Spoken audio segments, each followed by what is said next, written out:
C'est quoi ton problème? C'est tout, on a fait ça, il y a les crêpes, j'ai fait ta. Il m'a promis. C'est un Camerounais qui a dit que non, je vais Kem ce soir. Il ne dit pas je vais venir, je vais Kem ce soir. Ça veut dire que parce que s'il ne Kem pas, c'est qu'il a perdu son honneur. Amen. Donc il m'a dit qu'il allait. Depuis ce jour-là, quand il est venu, le pasteur Lionel l'a attrapé. Il est là jusqu'à aujourd'hui. Amen. Et c'est comme ça que. Ah non, j'aime trop l'église.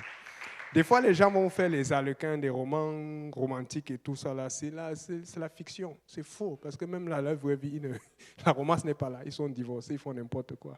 Amen. Et c'est justement dans l'église que le frère Pierre est passé. Il voit une soeur là. Et au départ, parce que tu sais, quand on te met aux sources, elle ne pas même la soeur Palinda regarder. Ah non, elle ne voulait rien savoir. Mais tu sais, il fait partie de ces couple, un peu comme le frère Vendré Dessous, les gens qui ont grandi, comme tu les vois, le lendemain c'est une plante, demain c'est un arbre et tout ça là. À un moment, ça j'ai jamais dit ça, mais Sœur Palinda va me pardonner.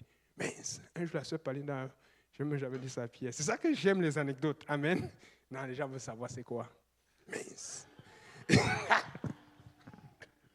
Un jour la Sœur Palinda vient me voir. Je dis quoi? Il dit, mais il y a telle personne qui a parlé à Pierre. Je dis, mais c'est quoi? Tu as dit que tu n'étais pas intéressé, non?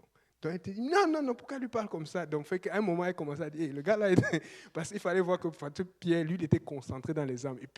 Et quand les gens vont dire, elle a dit, hey, le gars là, comme si il fait attention. Il dit que voilà, il ne faut pas seulement dire non, parce que ça dit non. Il faut que tu observes. C'est ça le but. Le non, c'est un nom d'observation, un nom d'appréciation, un nom d'évaluation. Amen. Je viens de conseiller nos frères, nos sœurs. Amen. On ne va pas parler, c'est juste au cas où. Ce n'est pas parce que non, on me touche pas, on me voit pas, on me parle pas, on me dit pas que je lis la Bible toute la journée. Non, c'est pas ça. C'est un nom que, bon, peut-être pas, mais laisse-moi voir de quoi tu es capable spirituellement. Est-ce que tu chasses les démons? Est-ce que tu vois un peu? Alléluia. Donc, fait que, c'est avec joie que j'invite le pasteur Pierre pour venir nous prêcher la parole. Et puis, est-ce que tu as apporté les feuilles de... Ok, à la fin, c'est bon.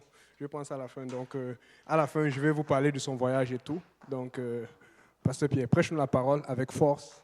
Amen. Alléluia. Gloire au nom du Seigneur. Est-ce qu'on peut battre les mains pour le Seigneur? Alléluia. Gloire au nom du Seigneur. Alléluia. Je ne sais pas s'il y en a ici qui sont venus adorer le Seigneur.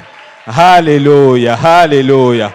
Vous savez, moi, je me suis résolu que lorsque je vais dans la maison du Seigneur, je ne vais pas regarder mon voisin, je ne vais pas regarder ma voisine, mais je viens pour le roi des rois, le Seigneur des seigneurs, celui-là qui m'a pardonné de mes péchés, celui-là qui m'a lavé, qui a pourvu à mes besoins. Si on peut encore battre les mains pour le Seigneur. Alléluia.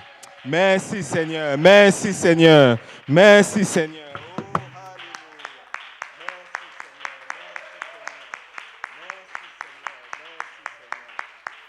Merci Seigneur, alléluia. Et quelqu'un a dit ceci, ton adoration va être proportionnelle à ce que tu considères que Dieu a fait pour toi. Si tu crois que Dieu a fait juste un peu, tu vas juste battre un peu les mains. Si tu vois que Dieu n'a rien fait, tu vas juste t'asseoir. Mais si tu réalises que Dieu, il a tellement fait pour toi, tellement qu'il t'aimait, qu'il est venu, il a laissé sa gloire de côté, il est mort à la croix pour toi. Écoute, ça ne va pas te déranger de louer, amen. Ça ne va pas te déranger de danser, ça ne va pas te déranger de crier pour le Seigneur. Écoute, quand on te regarde comme un fou, c'est correct, parce que ce n'est pas l'homme que je viens adorer, mais c'est le roi des rois, amen. Et je rends vraiment grâce au Seigneur. Et c'est vraiment bien que d'être dans la maison du Seigneur. On peut vraiment ressentir la présence du Seigneur dans ce lieu. Et waouh! Et je rends vraiment grâce à Dieu pour les dirigeants de cette église. Ils font vraiment du bon travail. Amen. Le pasteur Yannick, waouh! Waouh! Il fait vraiment du bon travail. Alléluia!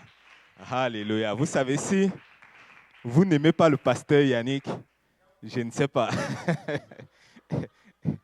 On ne pourra pas s'entendre. Amen.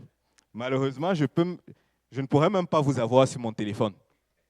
Amen. Et je le dis vraiment, je suis sérieux parce que je suis tellement reconnaissant envers le pasteur Yannick. Et je ne le dis pas parce qu'il est là.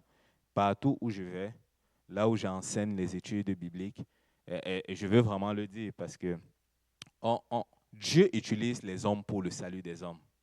Si chacun d'entre nous, nous sommes ici, c'est parce que quelqu'un a travaillé pour que nous soyons là. Et je rends vraiment grâce à Dieu pour la disponibilité du pasteur Yannick. Et comme il a raconté, en fait, on m'a invité à l'église. Et bon, je n'étais pas venu par la personne qui m'a invité. Et la personne n'a pas lâché. La personne a appelé le pasteur Lionel. Le pasteur Lionel m'a appelé. Je n'étais pas venu non plus. Mais ils ont dit que lui, là, bon, on va utiliser nos dernières ressources. Lui, là, il ne veut pas, comme il ne veut pas écouter, on va transférer son numéro au pasteur Yannick. Et le pasteur Yannick m'a appelé. C'est le pasteur Yannick. C'est difficile de dire non. Et il m'a parlé comment l'église c'est bien. Le Seigneur l'a inspiré. Écoute, je ne sais même pas quelle inspiration il a eu. Il m'a dit, écoute, tu fais quel programme? J'ai dit, je suis un acteur. Il dit, oh, je connais quelqu'un qui vit avec moi. Tu le connais certainement.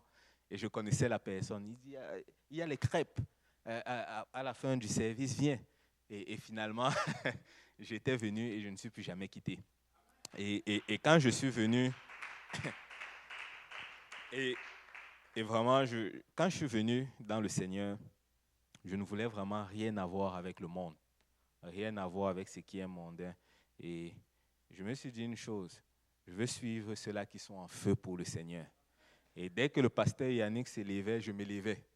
Je ne voulais pas m'asseoir à côté de ceux-là qui sont juste insensibles à la présence de Dieu, ceux-là qui critiquent. Et dès que le pasteur Yannick courait, je courais. Il faisait un pas, je faisais un pas. Et après, à un moment donné, j'ai dit, hey, je commence à savoir danser là. Je commence à savoir danser un peu là. Et je rends vraiment grâce à Dieu. Je le suivais quand il donnait des études bibliques. Le samedi, c'était une journée très occupée. Je le suivais de temps en temps. Et quand je le suivais, j'ai réalisé une chose, c'est que je ne faisais rien pour le Seigneur. Et que le pasteur Yannick, c'est une bombe. C'est une bombe. Il a de l'énergie. Et je rends vraiment grâce à Dieu pour le pasteur Yannick. Je me rappelle encore une fois, quand je suis arrivé au Seigneur, bon, pasteur Yannick, il m'appelait souvent, études bibliques le lundi, il y a évangélisation telle journée. Chaque fois, il m'appelait. Et un jour, il m'avait appelé un vendredi. Il y a le service des jeunes. Viens. Là, je suis comme, vous avez fait de l'église tous les jours. Non. Et là, bon, je voulais juste me débarrasser de lui. J'ai menti, j'ai dit, je vais étudier. Je vais étudier. Et je me rappelle cette soirée-là, je me suis dit, bon, juste ma conscience commençait déjà à travailler. L'Esprit de Dieu commençait à me parler. Tu viens de mentir. J'ai dit, oh, non, je n'ai pas menti. J'ai ouvert les cahiers. J'ai commencé un peu à étudier. Et là, quand j'ai commencé à étudier, bon, j'ai reçu une notification sur mon téléphone. J'avais encore plein de réseaux sociaux. Et j'ai reçu une notification. Et là, c'était des notifications sur Facebook. Là, j'ai dit, OK, je vais juste aller pour 5 minutes. Et là, je suis allé pour 5 minutes. J'ai commencé à défiler. 30 minutes est passé. Et après cela, j'ai commencé à regarder. Il y avait toujours des gens qui postaient. J'avais des amis du monde qui postaient des trucs bizarres. Et là, ils ont posté des trucs. Ça m'a mené sur des sites vraiment illicites que je ne devrais pas aller.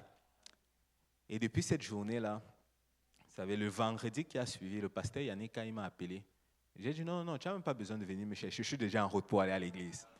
Parce que si tu n'es pas là où tu dois être, tu vas faire ce que tu n'es pas supposé faire. Amen. Et je suis content pour la maison de Dieu.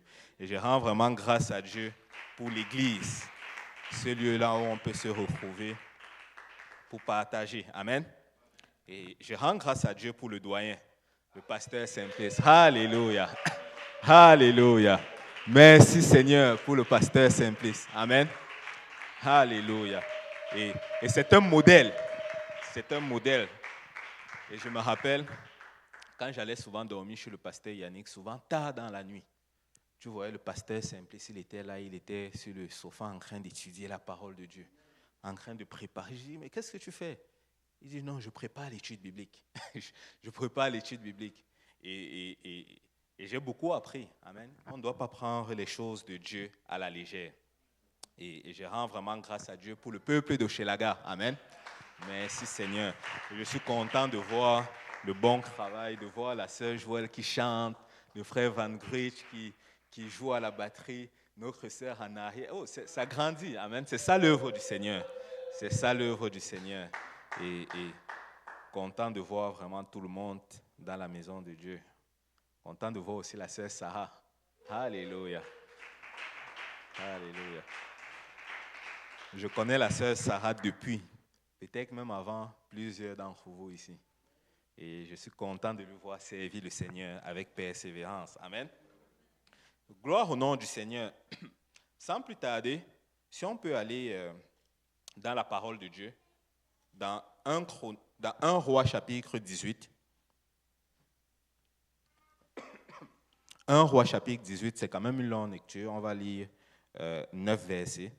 Je ne sais pas si quelqu'un peut nous aider avec la lecture aujourd'hui. 1 Roi chapitre 18, à partir du verset 30. Du verset 30 au verset 39.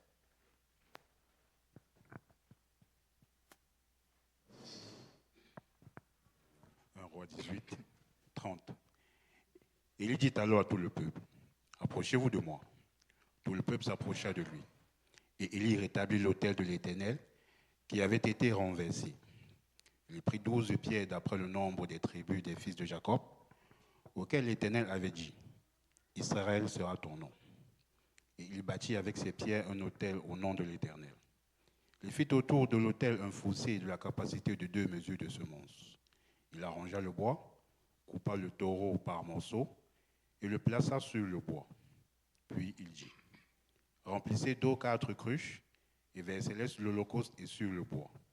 Il dit, faites-le une seconde fois. Et ils le firent une seconde fois. Il dit, faites-le une troisième fois. Et ils le firent une troisième fois. L'eau coula autour de l'autel et l'on remplit aussi d'eau le fossé.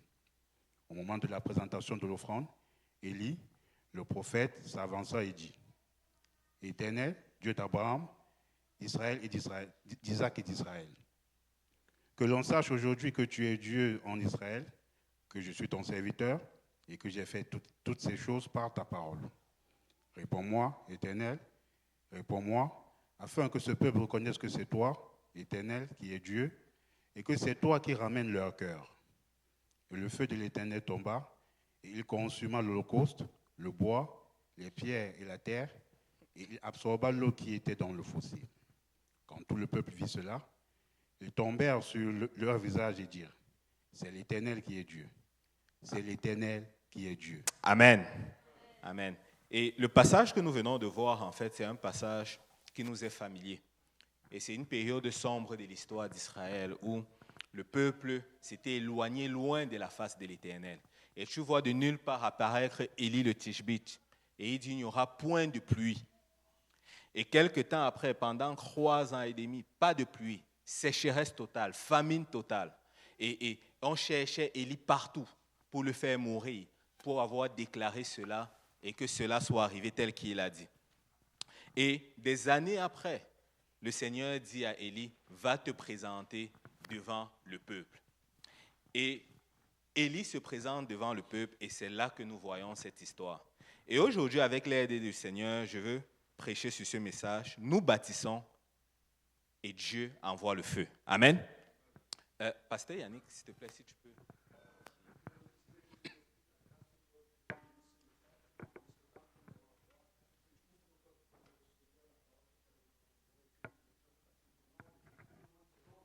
Au nom de Jésus. Si on peut battre les mains pour le Seigneur. Alléluia.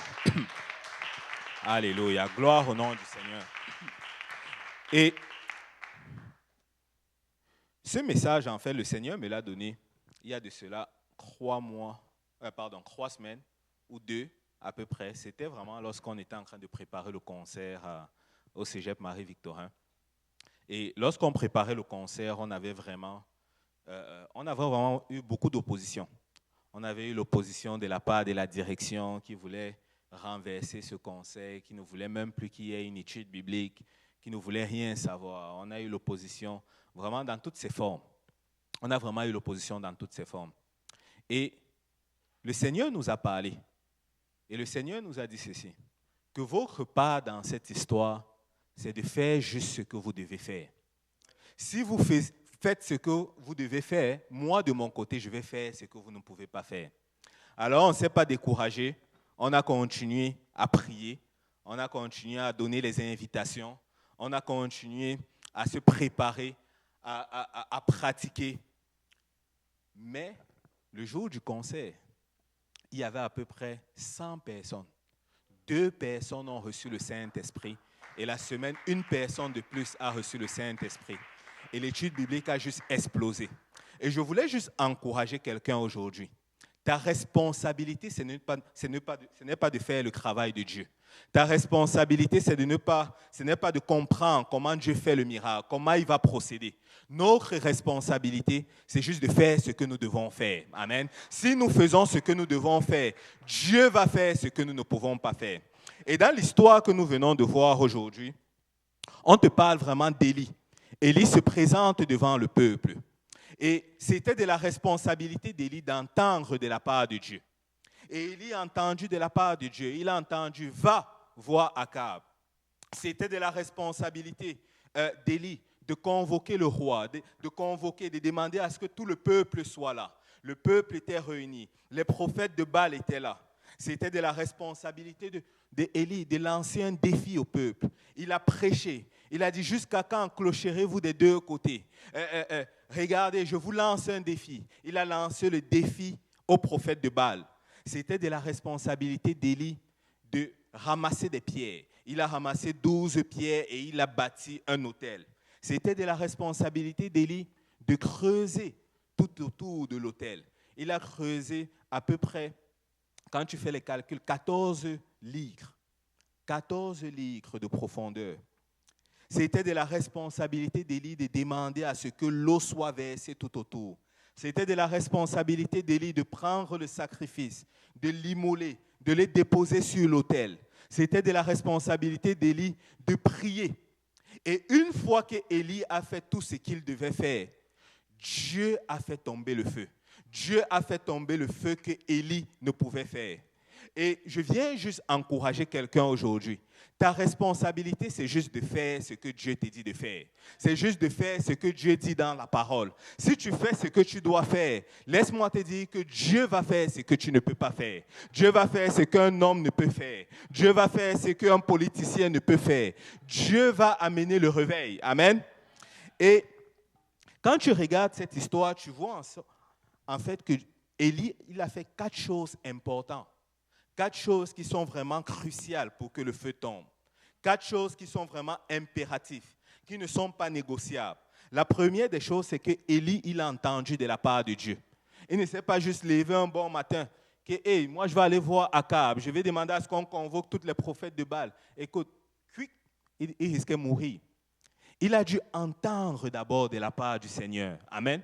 Et nous vivons vraiment dans un monde où il y a beaucoup de voix tout autour de nous. Nous allons dans l'autobus, nous sommes prêchés. Tu sais, quand tu regardes les images dans les autobus, tu vas voir des personnes des images obscènes, homme avec homme, femme avec femme. Tu vas voir des personnes, lorsque tu te promènes dans la rue, qui font des choses obscènes. Et ça, c'est en train de nous prêcher.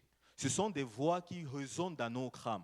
Mais au milieu de toutes ces voix, nous devons entendre de la part du Seigneur. Amen. Au milieu de cette génération perverse, nous devons entendre de la part du Seigneur. Nous devons lire la parole de Dieu. La parole de Dieu est puissante. La parole de Dieu est puissante pour transformer, pour restaurer nos âmes, pour nous purifier. Et Élie, il a entendu de la part de Dieu. Quand je suis venu au Canada, ça fait peut-être 17 ans, alors que mes tantes, ils nous apportaient je ne sais pas si certaines personnes connaissent, c'est là on appelle ça le djudjum chez nous. On nous apportait certains produits, on dit ça va te protéger. On nous apportait le bâton, on nous apportait des arachides, on nous apportait plein de choses. J'avais une tante qui était chrétienne. La seule chose qu'elle a apportée, elle a apporté la parole de Dieu. Et elle a écrit dessus, je ne vais jamais l'oublier, elle a écrit sur la première page, et je pense que j'ai toujours cette Bible-là. Elle a écrit sur la première page, Josué chapitre 1, verset 8, que ce livre de la loi ne s'éloigne point de ta bouche. Médite le jour et nuit pour agir fidèlement selon tout ce qui est prescrit. Car c'est alors que tu auras du succès dans tes entreprises, c'est alors que tu réussiras. Et ce qu'elle essayait de dire par là, c'est que Pierre, tu vas dans un pays peut-être que tu ne connais pas. Mais si tu fais ta part, si tu lis la parole de Dieu, si tu le médites jour et nuit, Dieu va aplanir tes chantiers. Dieu va faire réussir tes projets. Dieu va ouvrir des portes devant toi. Je viens juste encourager quelqu'un. Si nous lisons la parole de Dieu, Dieu nous fait la promesse que nous allons avoir du succès. Amen.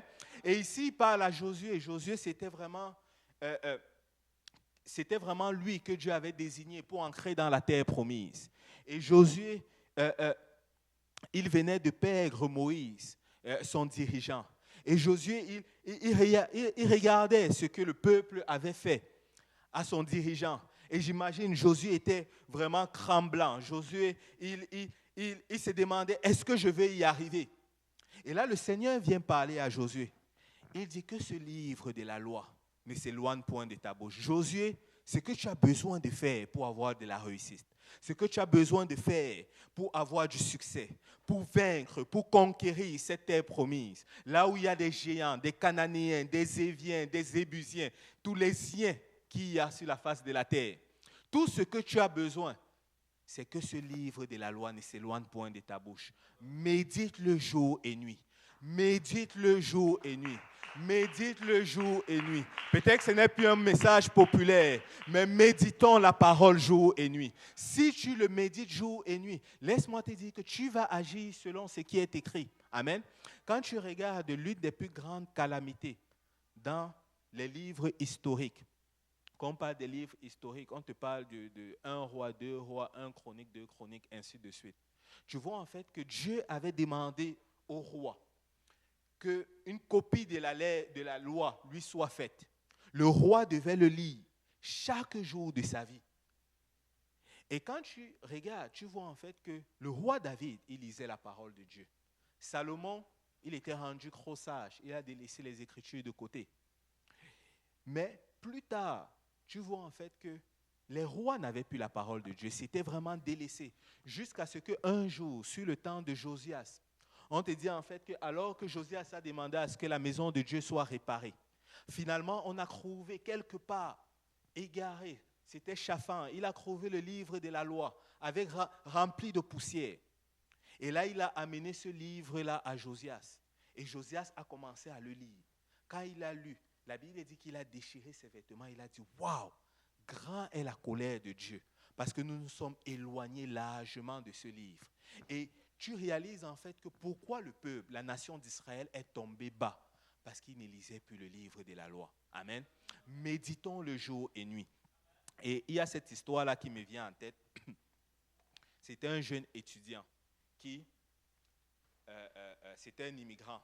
Bon, je sais qu'on a beaucoup d'immigrants ici, donc peut-être il y en a beaucoup qui vont comprendre. Et alors qu'il quittait le pays, il s'en allait vraiment dans cette grande université-là en Angleterre. C'est une histoire vraie. Et avant de partir, ses parents l'ont appelé. Ils l'ont donné quelque chose. Ils l'ont donné vraiment un grand manuel. Et c'était vraiment un grand pigeonnier. Et quand il a ouvert cela, il a vu une grosse Bible. Et ses parents l'ont dit, tout ce dont tu as besoin pour réussir de l'autre côté, là où tu vas, se trouve dans ce livre. Si tu es malade, ouvre les paroles de ces livres. Si tu as besoin d'argent, ouvre ce livre. Si tu as envie de te promener et que tu as besoin de l'argent de poche, ouvre les paroles de ces livres. Lis-le. Tout ce dont tu as besoin pour réussir se trouve dans ce livre. Et là, le jeune homme était comme, ah, papa, oui, j'ai compris. Déjà, de toute façon, bientôt, là, mon avion, je dois partir. Et là, il a pris le livre, il est parti. Et là, il est arrivé, sa première session, ses parents avaient déjà payé pour lui. Deuxième session arrive maintenant. Le jeune homme demande, papa, regarde, la scolarité, c'est ce montant qu'on demande. C'est un montant faramineux, je n'arrive pas à payer. Et là, ses parents lui demandent, est-ce que tu as lu le livre? Il dit, mais papa, ce n'est pas de ça que je te parle. J'ai besoin d'argent, toi tu me parles du livre. Ses parents disent, lis le livre qu'on t'a donné. Lis cette Bible. que nous t'avons donné. Et là, il raccroche à ses parents. Il a essayé de travailler comme il pouvait. Il travaillait à temps plein. Il allait aux études. Finalement, il a pu payer une partie. Mais malheureusement pour lui, il est tombé gravement malade. Et quand il est tombé gravement malade, il a appelé ses parents. Je ne peux plus travailler et je dois terminer de payer la scolarité. Ses parents l'ont demandé, est-ce que tu as lu les paroles de ce livre? Il dit, mais ce n'est pas de ça que je vous parle. Et là, il se fâche, il raccroche. Et finalement, de l'autre côté, il n'a pas réussi. Il n'a pas pu payer, il a manqué sa session, on l'a renvoyé, son permis d'études a expiré et il a dû retourner au pays. Et quand il est retourné au pays, il arrive chez lui, il claque la porte, il est tout fâché, il entre chez lui. Et là, ses parents cognent. Et il dit, laissez-moi tranquille. Et là, ses parents entrent quand même dans la porte. Et ses parents regardent son sac et ils retrouvent le livre. Il retrouve le livre et il se rend compte que le livre n'a même pas été ouvert. Et là, il prend ce livre, il prend la Bible et il commence à feuilleter les passages de la Bible devant ce jeune homme. Et ils arrivent dans un passage. Il dit, tu vois, ici nous avons mis ton chèque pour la prochaine session. Il tourne, il dit, ici nous avons mis ton chèque pour l'argent de poche. Si tu avais lu le livre, tu aurais eu tout l'argent dont tu as besoin. Peut-être cette histoire, ça paraît juste farfelu, mais je viens juste dire à quelqu'un, si tu lis ce livre, tu vas avoir tout ce dont tu as besoin. Amen. Lisons la parole de Dieu. Lisons-la, méditons-la jour et nuit. Et dans la parole de Dieu, il y a tellement de promesses. Il y a tellement de promesses que Dieu nous fait. Et quand tu regardes, la parole de Dieu nous fait la garantie, nous dit en fait, si nous nous exposons à cette parole, si nous la lisons, Dieu de son côté va nous purifier. La Bible dit, ce n'est pas à la parole de Dieu que nous sommes sanctifiés. Si nous lisons la parole de Dieu, la Bible dit que Dieu de son côté va ouvrir des portes. Ça, c'est dans Apocalypse chapitre 3, verset 8. Et nous devons la lire. Amen. Regarde ton voisin, dit, je dois lire la parole de Dieu. Et si nous faisons ce que nous devons faire, Dieu va faire ce que nous ne pouvons faire. Et la deuxième chose qu'Élie a fait, et je ne le dis pas de façon chronologique, donc l'une des choses, on va dire, qu'Élie a fait, et la deuxième que je vais mentionner, c'est la prière. Dans 1 Roi chapitre 18, versets 36 à 37, après avoir déposé le sacrifice, Élie fait cette prière à Dieu. Au moment de la présentation de l'offrande, Élie le prophète s'avança et dit, l'Éternel Dieu d'Abraham, d'Isaac et de Jacob, que l'on sache aujourd'hui que tu es le Dieu d'Israël, que je suis ton serviteur et que je fais toutes choses et que tu fais toutes choses par ta parole. Réponds-moi, Éternel, réponds-moi, afin que ce peuple connaisse que c'est toi, Éternel, qui es Dieu, que c'est toi qui amènes leur cœur. Et quand tu regardes, l'une des choses qu'il a fait, c'est qu'il a prié. Il a prié.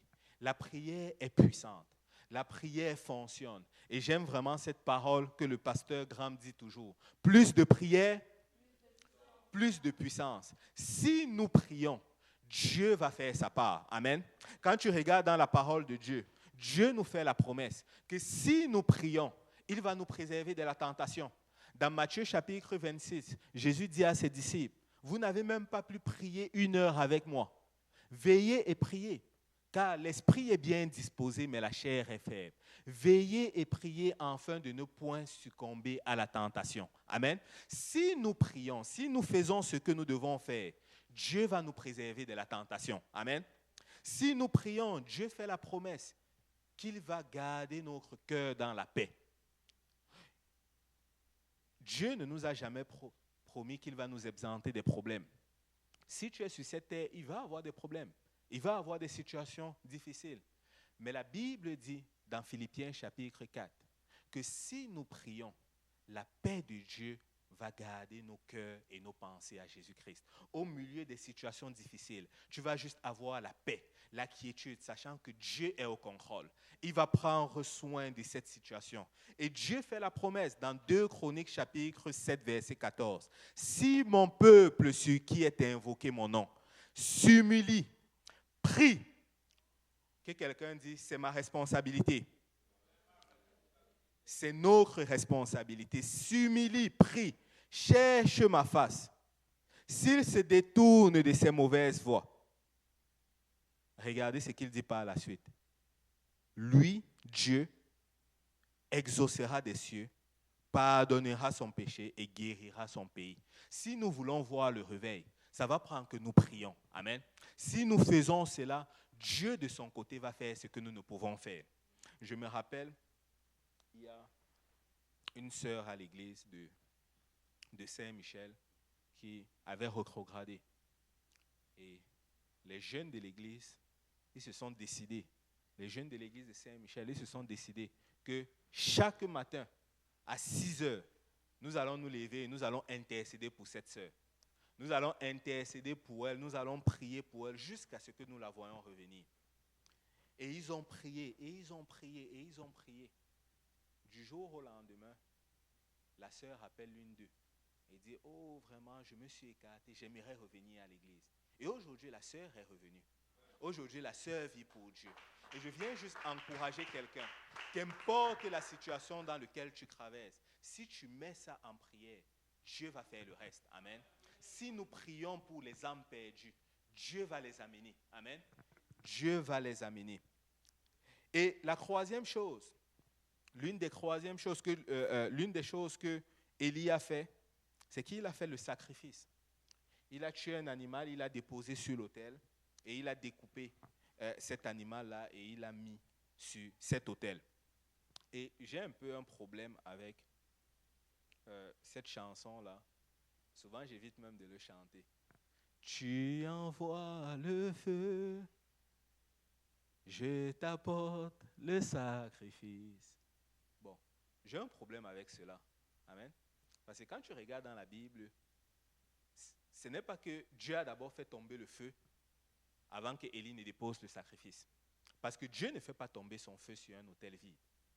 Nous déposons le sacrifice et Dieu, lui, fait tomber le feu. Amen.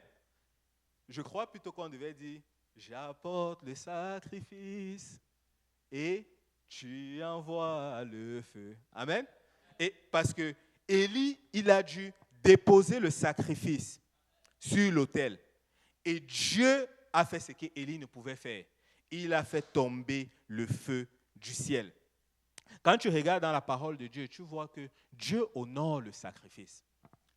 Dieu honore le sacrifice. Dieu ne nous a jamais demandé de nous servir en vain. Il y a cette histoire-là, on te parle de, je ne veux pas le lire, vous pouvez aller le voir par la suite, je pense que c'est dans 1 Roi chapitre 3. Salomon, où Salomon, la Bible dit qu'il aimait tellement l'Éternel qu'un jour, il s'est juste levé et il a offert 1000, je pense que c'était 1000 animaux en sacrifice au Seigneur. Waouh! 1000, même pas un, même pas deux, 1000 en une journée. Il a offert ça juste comme ça, en sacrifice. Ça, c'était vraiment un amour extravagant, un sacrifice extravagant. Il a dit, je vais sacrifier pour l'Éternel, mon Dieu, 1000 animaux. Et quand il a sacrifié ces 1000 animaux, la Bible te dit que la même journée, Dieu est venu le voir pendant la soirée. Et il a dit, Salomon, demande-moi tout ce que tu veux et je vais t'offrir. Je vais te le donner. Wow. Est-ce qu'il y a quelqu'un ici qui aimerait ça, que Dieu se livre à lui comme ça? Qui dit, demande-moi ce que tu veux. Oh, alléluia, moi je lève les deux mains. Wow. Et là, Dieu l'a dit, demande-moi ce que tu veux. Pourquoi? Parce que Dieu honore le sacrifice. N'aie jamais peur d'investir pour le royaume de Dieu. N'aie jamais peur de sacrifier pour le royaume de Dieu. Des fois, on va trop calculer, on va compter. Mais avec Dieu, ne compte pas. Amen. Ne compte pas. Parce que quand tu sacrifies, Dieu va toujours envoyer une réponse. Je me rappelle quand j'ai donné ma vie au Seigneur, quand je me suis marié, bon, ma femme, elle n'avait pas, elle n'avait pas encore, elle venait de, ça faisait pas très longtemps, elle avait perdu son permis de travail, donc elle ne travaillait pas. Et aussi, bon, je venais de finir l'école. On avait trouvé le travail qu'on pouvait. Le premier travail qui nous a embauchés des jardins, on était là-bas. Et j'ai gagné à peu près, en net là, j'ai gagné à peu près 12 à 14 dollars de l'heure.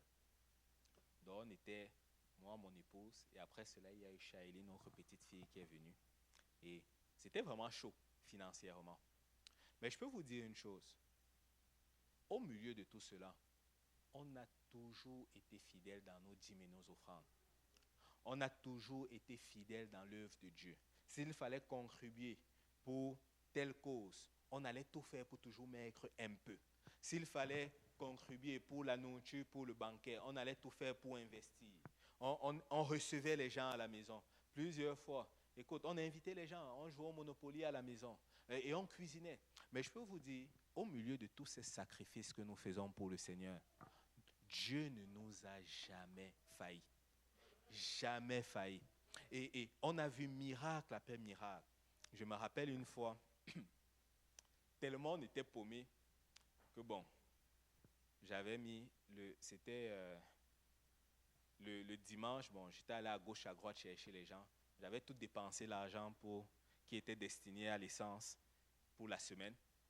Et quand je suis rentré à la maison, c'était un lundi, j'ai dit, chérie, on n'a plus d'argent pour l'essence, comment je vais faire pour aller travailler demain? Et là, on s'est regardé. Et c'était un lundi, nous on allait à l'étude biblique le lundi. On s'est regardé, on s'est dit, on ne va pas manquer l'église pour ça. On va aller avec les derniers gouttes d'essence qu'il y a. Alléluia, Dieu va faire. Amen. S'il faut même appeler off demain au travail, c'est pas grave. On va juste aller avec. Et on a mis cela, on a dit, écoute, on va aller avec cette essence-là pour demain. On va aller à l'église. On ne va pas manquer l'église. On va sacrifier. On va aller à l'église avec cela. Ne manquez pas l'église. Amen. Et là, on arrive à l'église. Dès qu'on arrive, il y a une sœur. Juste pour garder l'anonymat, je ne l'ai pas demandé si je pouvais parler d'elle. Mais il y a une sœur qui court. Waouh, frère Pierre, je n'étais pas sûr que vous allez venir aujourd'hui. Regarde, le Seigneur m'a poussé, le Seigneur m'a mis à cœur de vous donner cette enveloppe. Je ne sais pas pourquoi, mais prenez seulement. J'ai dit, oh, alléluia.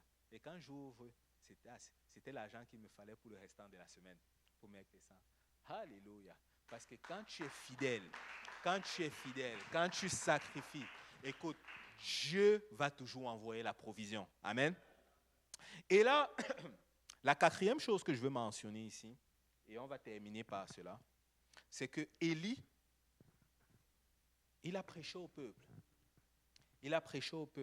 La Bible dit au verset dans 1 Roi chapitre 19, verset 21. Alors Élie s'approcha de tout le peuple et dit, jusqu'à quand clocherez-vous des deux côtés? Si l'Éternel est Dieu, allez auprès de lui. Si c'est Baal, allez auprès de lui. Le peuple ne lui répondit rien. Élie, c'était vraiment un prédicateur de la parole de Dieu. Élie, il a convoqué le peuple et il a commencé à les prêcher. Et ici à Hochelaga, quand je faisais des petites recherches, j'ai vu en fait qu'il y a à peu près 140 000 habitants ici à Hochelaga. Et Hochelaga a besoin de prédicateurs. Amen. Nous avons besoin de la prédication. Il n'y a pas de substitut à la prédication. Comment ces gens à l'extérieur vont être sauvés? Ça va prendre qu'il y a quelqu'un qui les prêche. Amen. Ça va prendre qu'il y a quelqu'un qui s'élève, qu'il va avec sa Bible, qui va avec son témoignage, qu'il va avec ce qu'il connaît de la parole de Dieu et qui commence à prêcher à ces gens-là. La Bible dit que comment sera-t-il sauvé s'il n'y a personne qui prêche? Nous avons besoin de personnes qui prêchent l'évangile. Amen. Celui-là qui va dans les rues, qui raconte son témoignage est un prédicateur. Celui-là qui va enseigner des études bibliques, c'est un prédicateur. Celui-là qui prêche l'évangile, c'est un prédicateur. Hochelaga a besoin de prédicateurs. Amen. La Bible dit dans Actes chapitre 6, verset 7, quand tu regardes le réveil dans le livre d'Exode, on te dit,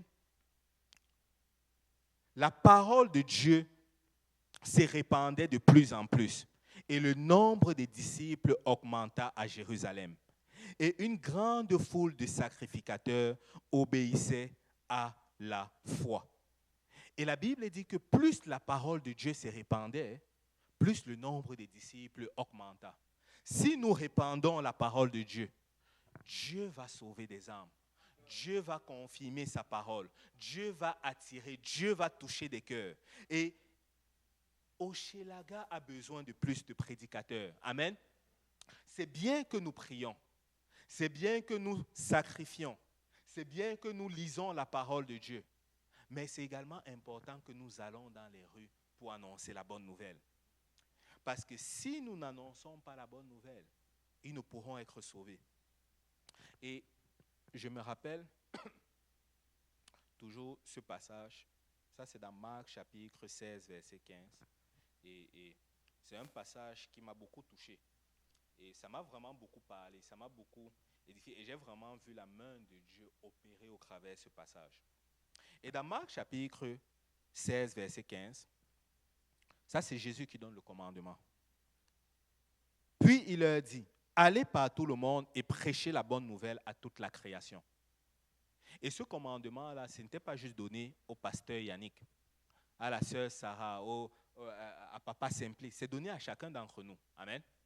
Chacun d'entre nous, nous devons faire partie de la grande commission. Nous devons aller prêcher la bonne nouvelle. Et la Bible dit qu'une fois que le Seigneur les a donné la grande commission, au verset 20, ils s'en allaient prêcher partout. La Bible dit que les apôtres, ils se sont levés et ils ont obéi au commandement que Dieu les a dit de faire. Dieu les a dit, allez prêcher, et ils sont allés prêcher. Mais alors qu'ils étaient en train de faire ce que Dieu les a dit de faire, regardez la suite, le Seigneur travaillait avec eux et confirmait la parole par des miracles qui les accompagnaient. Waouh! Alors qu'ils étaient juste en train de prêcher le simple évangile, Jésus-Christ est mort, il a été enseveli, il est ressuscité des morts. Vous devez vous repentir de vos péchés. Vous devez être baptisés au nom de Jésus. Vous devez recevoir le Saint-Esprit. La Bible dit qu'en arrière-plan, le Seigneur était en train d'appuyer la parole de leur témoignage par des signes, des miracles qui les accompagnaient. Si nous allons prêcher, Dieu va confirmer sa parole par des signes, des miracles et des prodiges. Je me rappelle un jour, j'étais allé donner l'étude biblique à quelqu'un. Et alors que je donnais l'étude biblique, il y a quelqu'un, un voisin qui a toqué, qui est venu dans la maison où on donnait l'étude biblique, et il a demandé le sel à la personne.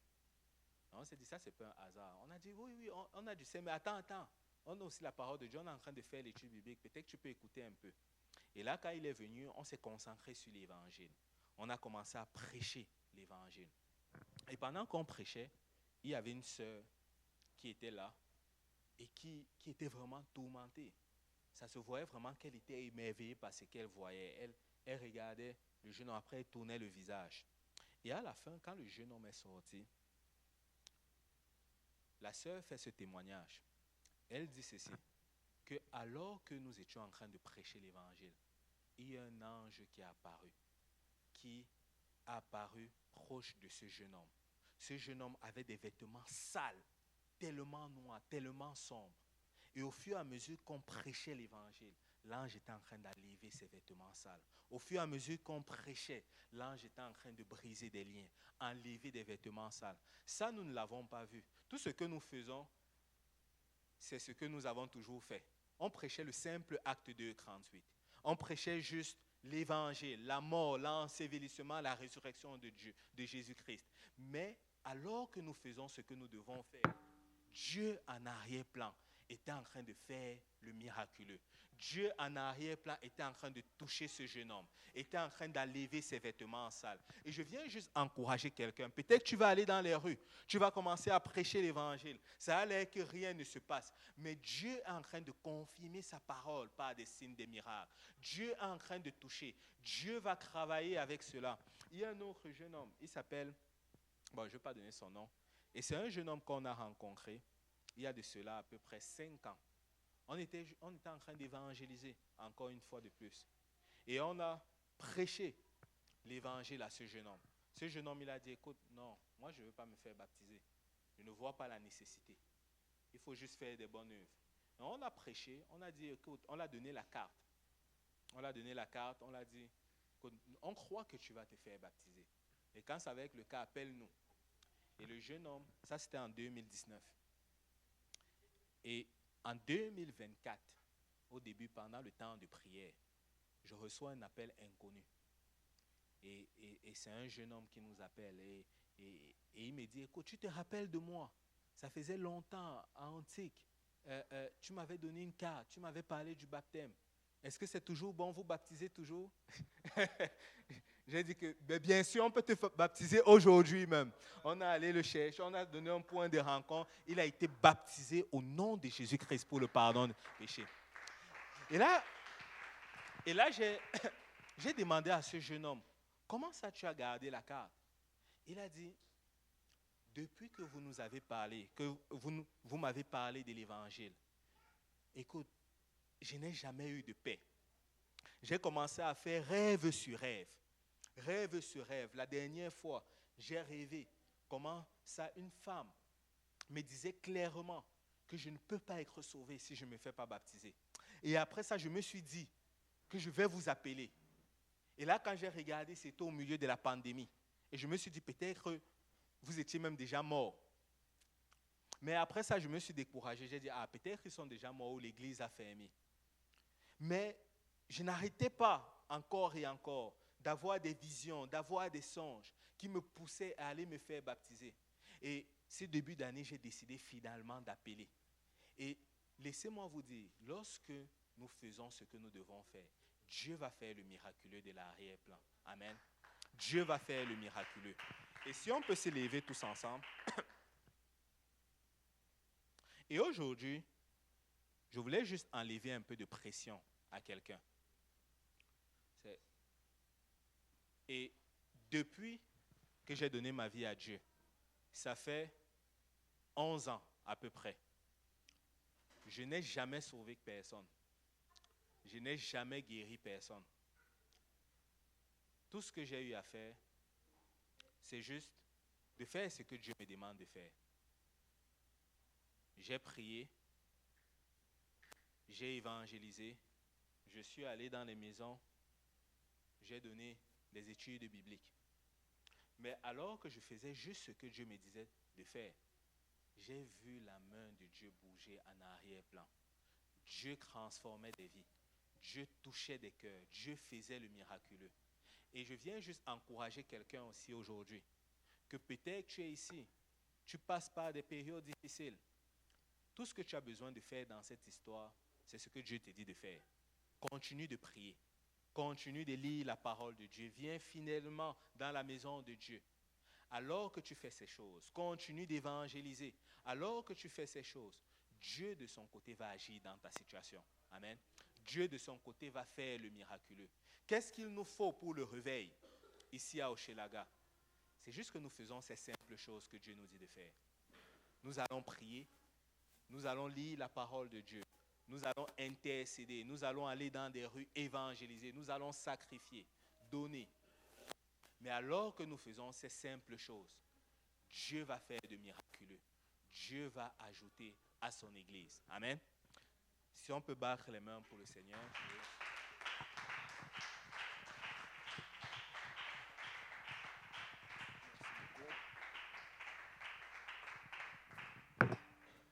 Amen.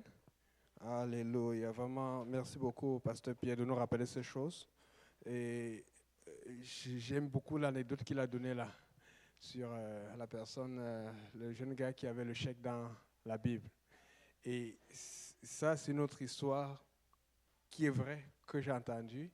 J'ai raconté ça il y a longtemps. C'est un pasteur qui s'inquiétait pourquoi les saints ne grandissaient pas. Et donc, comme des fois tu estimes le pasteur au lieu d'estimer Dieu. Mais le pasteur est important, c'est l'homme de Dieu. Amen. Donc le pasteur est parti leur rendre visite. Ils ont préparé, ils ont impressionné le pasteur. Ils ont tout fait. Ils ont sorti la cuillère, les assiettes, les fourchettes, les plats, tout. Ce qui était le plus beau. Amen.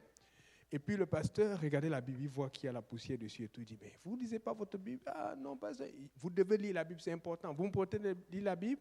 Ils ont dit oui. Mais le pasteur a fait quelque chose. Le pasteur a fait quelque chose pour s'assurer, parce qu'il a vu comment ils étaient attachés à leurs ustensiles, aux richesses et tout. Donc quand le pasteur part, la femme, quelque part, à un moment qu'elle arrange, elle lave et tout, elle se rend compte qu'il y a quelque chose qui manquait. Elle laisse passer. Mais après, elle revérifie. Elle se rend compte qu'il y a une des cuillères que le pasteur avait là. Et c'est une des plus belles cuillères en or qu'elle ne trouvait pas. Elle dit, mais c'est quoi cette affaire? Elle dit à son mari, il dit, c'est le pasteur, il ne peut pas faire ça, c'est un bon pasteur. Après un mois, il ne trouve pas. Il dit, hey! Il dit non, ils ont commencé, l'argument a sorti que le pasteur a volé la cuillère. Pauvre pasteur. Il vient pour les aider et tout ça là. Donc ils ont décidé de réinviter le pasteur pour dire que non, on va trouver, donc on va le suivre. Et puis, pendant qu'ils invitent, le pasteur vient encore et tout ça, et tout. Vous lisez la Bible. Oh, mais pasteur, c'est compliqué et tout. Finalement, la femme, c'était trop. Il dit, pasteur, la dernière fois, on vous a invité, la femme, c'était plus fort qu'elle. Mais il manquait quelque chose et tout ça là. Le pasteur va, il prend la Bible, il ouvre, on voit la cuillère à l'intérieur. La femme était gênée. L'homme était gêné. Ils ont dit, oh. Et tu voyais qu'il n'avait pas ouvert la Bible tout ce temps. La parole de Dieu, comme il a dit, c'est ça. Amen. Donc, et j'aime beaucoup. J'avais aussi prêché ça une fois là. Ce qu'il a dit, c'est vrai. Vous savez, Salomon a fait des sacrifices de 1000 brebis. C'est vraiment ce qui est écrit dans Roi, parce que je n'ai pas lu ça depuis, mais je me rappelle que j'avais cherché là-dessus. J'étais parti faire des recherches là-dessus. Aujourd'hui, une brebis avec les taux de change, une brebis, c'est facilement 2 à 3 000 $. Facilement, ça c'est le minimum, parce que ça coûte très cher. La viande et tout, l'entretien et tout. Imaginez si tu mets le minimum, mettons que tu mets une brebis à 1 000 $, ça fait $1 million. C'est comme si Salomon a pris $1 million, il a donné à Dieu comme cela. Le sacrifice. Et c'est ça, je veux qu'on parle de ça aujourd'hui. Amen. Et il a parlé de quelqu'un qui avait peur, qui s'est fait baptiser. On a eu tout ce qu'il dit là, on a vécu ça d'une certaine façon. Un jour aussi, parce que nous aussi, bon, il faut savoir qu'on est devenu plus sage. On n'est pas né dans l'église. Amen. Le frère Pierre, je m'appelle, le jour où il est venu le lundi, là, il n'était pas en cravate et en veste. Je ne sais pas c'est quelle couleur qu'il avait ses cheveux là. Il y avait des choses. C'était il marchait aussi comme nous, courbé. Maintenant on est droit, mais tout le monde était, d'autres étaient en angle. Tu vois. Là, un jour, on avait Purpose Institute. C'est quelque chose qui est pour l'université biblique. Et en Purpose Institute, on est parti, on avait étudié tard, parce que la veille, on aurait dû étudier, on s'est amusé, on a joué au monde, on a fait des trucs. Et on devait se rattraper. Mais comme on devait se rattraper, on a étudié tard, tellement tard, que le temps est passé. Et puis, on est parti directement, on étudiait dans la voiture. Mais un des amis qui est arrivé à la maison, qui vivait avec nous, qui ne prenait pas Dieu au sérieux, ne nous voit pas. Et quand il ne nous voit pas, qu'est-ce qu'il fait? Il commence à paniquer. Et comme il nous appelle, nous on était occupés. Et comme il ne nous a pas vus toute la matinée, tout là, il a appelé tout le monde. Nos téléphones, d'autres étaient déchargés, d'autres étaient occupés, d'autres étaient à l'école. Et à un moment, j'ai pris une pause. Après l'appel, je réponds. Hey, tu es là? Je dis oui, qu'est-ce qui se passe? Il dit, je croyais que vous aviez été enlevé. Il a tellement paniqué. N'attends pas que l'enlèvement ou quelque chose arrive pour commencer à... Amen. Donc maintenant, parlons des choses sérieuses. Vous savez, dans Jean 6, quand Jésus a fait le miracle des pains, on dit qu'il a fait les pains et les poissons pour 5000 personnes. Il y a des choses que je me suis posées comme question dernièrement quand je mettais la parole. S'il a fait le miracle pour 5000 personnes, des pains et des poissons, où étaient les assiettes pour manger? On ne pense jamais à ça. Donc Dieu, non seulement il a pourvu la nourriture, mais c'est sûr qu'il a du pouvoir parce qu'il n'y avait pas de Walmart, il n'y avait pas de Dollarama dans le temps. Amen. La même chose, vous vous rappelez, quand Jésus était ressuscité, il vient, les disciples cherchent à aller pêcher encore. C'était des pêcheurs. Il dit, mettez le filet du côté là. Ils mettent le filet, ils récupèrent du poisson. Mais quand ils arrivent à la rive, la Bible dit que Jésus avait déjà du poisson au feu. Jésus voulait leur faire comprendre que le poisson que vous cherchez là, c'est moi qui le donne. Amen. Donc, là, c'est vraiment difficile que je vais dire là maintenant, parce que si je l'ai invité ici, c'est vraiment Dieu qui a mis à mon cœur. Ce n'est personne qui me l'a dit. C'est vraiment Dieu qui m'a mis ça à mon cœur. Parce que c'est la première fois qu'on va avoir un de notre groupe là qui va vraiment partir. On a le pasteur Pablo, on a des gens d'autres églises, mais quelqu'un de J. Péniel même là, qui a été édifié, qui a été formé par son père spirituel, le pasteur Lionel, qui va partir. Et je pense qu'on a une responsabilité là-dedans. Parce que Vous voyez, nous tous ici, là, récemment, je parlais de la sœur Carly qui a eu un emploi, la sœur Fabienne. Dieu nous bénit. Et quand Dieu bénit, nous devons aussi bénir. Amen. Et puis là, j'étais en train de calculer. Parce que, je disais, Seigneur, je vais faire comment? Parce que là, je ne peux pas laisser faire ça. Parce que personnellement, avec la voiture, les activités avec Vendredi, on était avec ses amis, plusieurs de ses amis chez la famille Barbosa. Il y en avait tellement, on les a présentés au pasteur qui était là-bas et tout. Quand je vous dis qu'on a besoin qu'il ait sa voiture, il a sa voiture, mais qu'il ait son permis. Priez pour son permis parce qu'il a déjà la voiture. C'est vrai. Parce que je ne suis plus capable. Et souvent, une des personnes qui nous a aidés à déposer les gens, c'est Thierry. C'est toujours un gars que le pasteur Pierre a évangélisé. Et quand lui, souvent quand il est pris, c'est nous qui déposons les gens. Et des fois, Carly fait l'étude avec. Donc, nous sommes une communauté. Et vous savez que le gouvernement ne nous donne rien. Amen. Mais je vous l'ai dit ici plusieurs fois, moi-même je lutte encore avec ça. Parce que je sens qu'il y a des armes, que ce soit au Schlaga, que ce soit partout où je vois, partout les contacts que j'ai. Honnêtement, je pense, je vous dis sincèrement, je serais plus efficace si je travaille à temps plein pour le Seigneur. Mais ce n'est pas facile. Hey! Pas de revenus. Alors, c'est pour ça que je me suis dit, j'ai pris un engagement avec Dieu. Je dis, Seigneur, en attendant que je sois convaincu que le temps là arrive, tout ce qu'il y a à faire, si j'ai de l'argent, je vais le faire. C'est pour ça que des fois, je sacrifie beaucoup. Et puis, c'est pour ça que peut-être je retarde encore le temps de me marier parce que je ne sais pas si la femme que je vais épouser va supporter. Parce que des fois, moi-même, quand je regarde, je dis, Seigneur, mince, est-ce que je suis même conscient de ce que je fais? Mais c'est ça quand tu as le feu. Et il a bien dit, tu apportes le sacrifice et Dieu envoie le feu. Là, j'avais pris, personnellement, quand j'ai pris 2 engagements par rapport au pasteur Pierre et sa famille. Et j'avais appris ça depuis, et c'est dans la semaine que Dieu me l'a confirmé.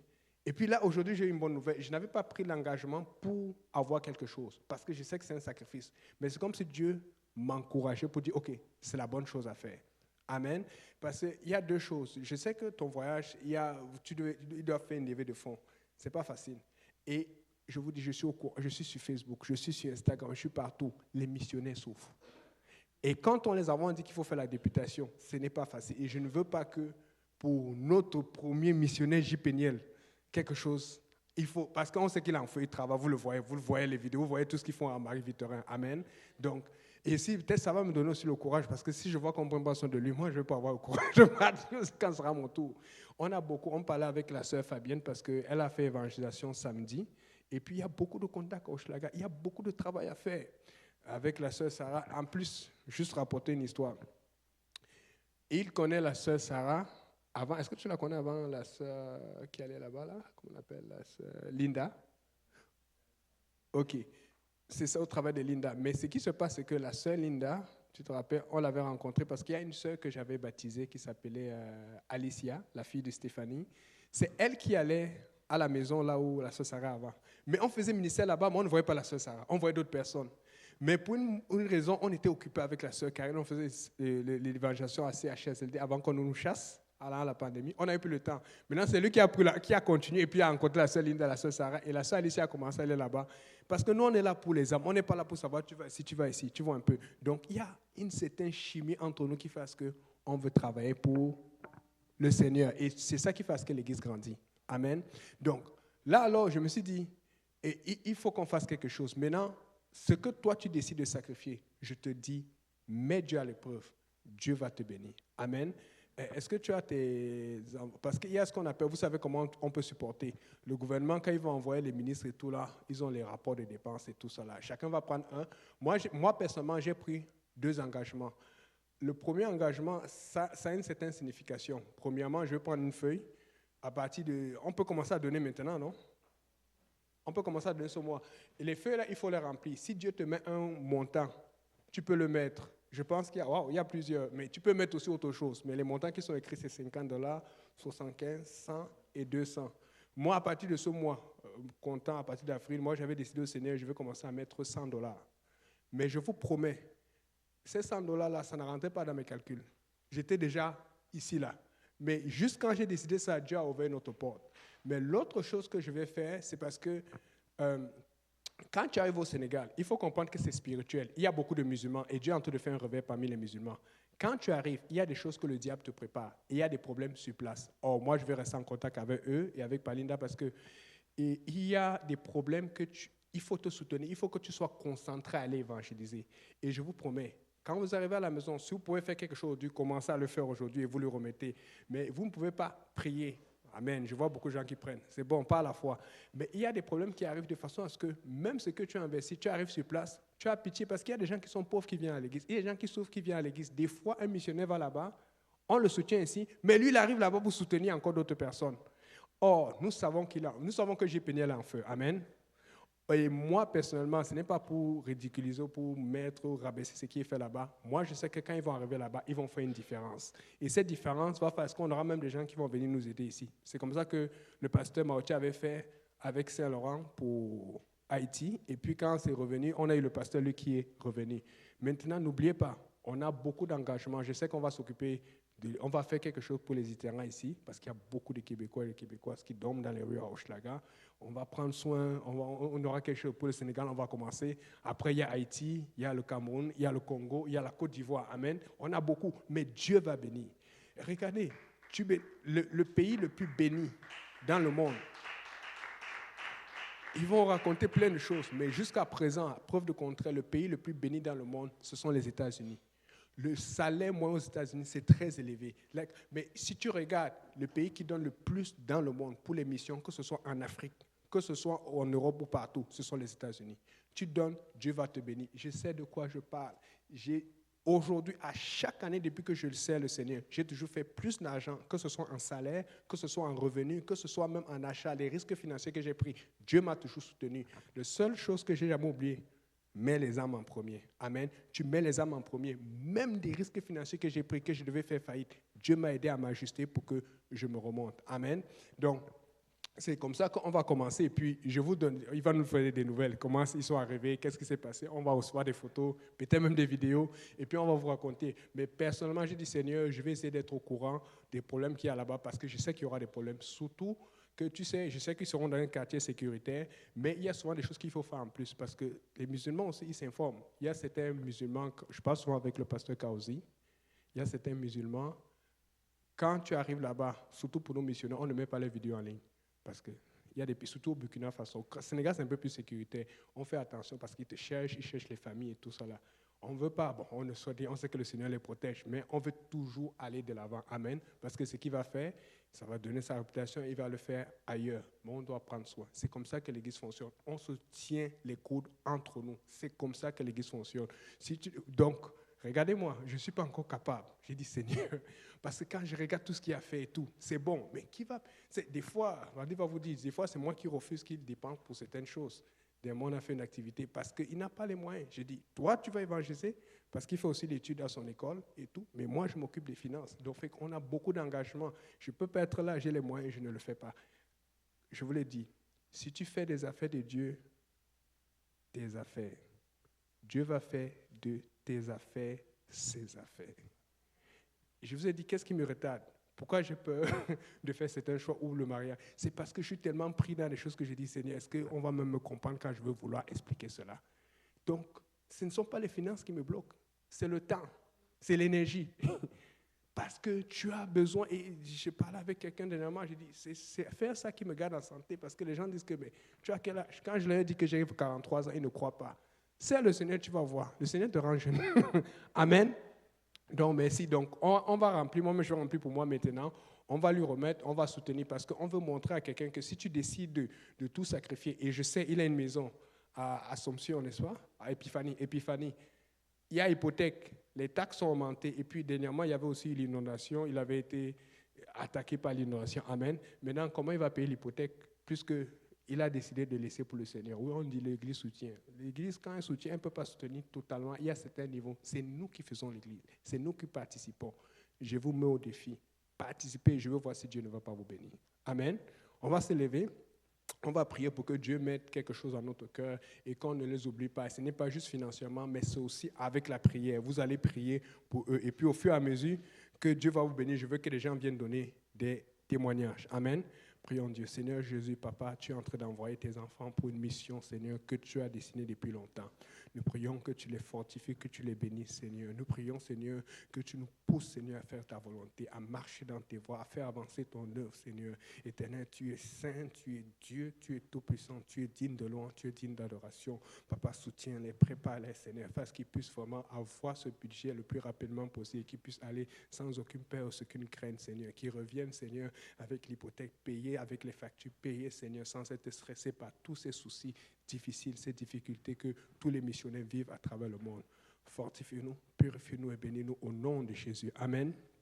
Aussi, je veux vous dire, beaucoup de missionnaires, quand ils racontent leur témoignage, ils te disent que quand ils sont passés par des difficultés financières, ils ont dû besoin d'avoir la foi. Mais il a déjà eu beaucoup de foi sur beaucoup de choses qui l'ont fait grandir. Donc on veut quand il arrive là-bas, il va seulement travailler sans stress. Et que quand il travaille, la famille soit à la maison, soit en stress. Et quand on va le supporter, on le supporte sans stress parce que je vous dis souvent, ça crée encore d'autres situations. Amen.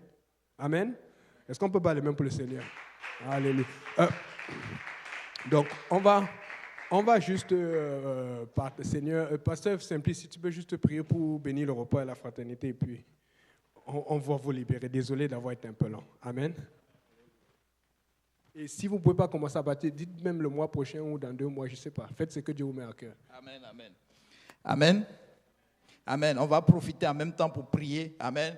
Et que Dieu nous mette à cœur, n'est-ce pas, de supporter les missionnaires. Amen. Si tu pries, Dieu va te mettre quelque chose à cœur. Amen. Ne le dis pas à ton voisin. Amen. Et puis, dans la discrétion, tu le fais. Amen. Cette année, nous voulons prendre des engagements. Pas des petits engagements, là, acheter des bonbons, des biscuits. Non, de vrais. Hey, nous sommes devenus de vrais pentecôtistes qui aimons l'œuvre de Dieu. Amen. Si il a prêché tantôt, si tu sacrifies, Dieu ne va pas te laisser. Et ce qu'il a dit, moi, j'ai plein de témoignages.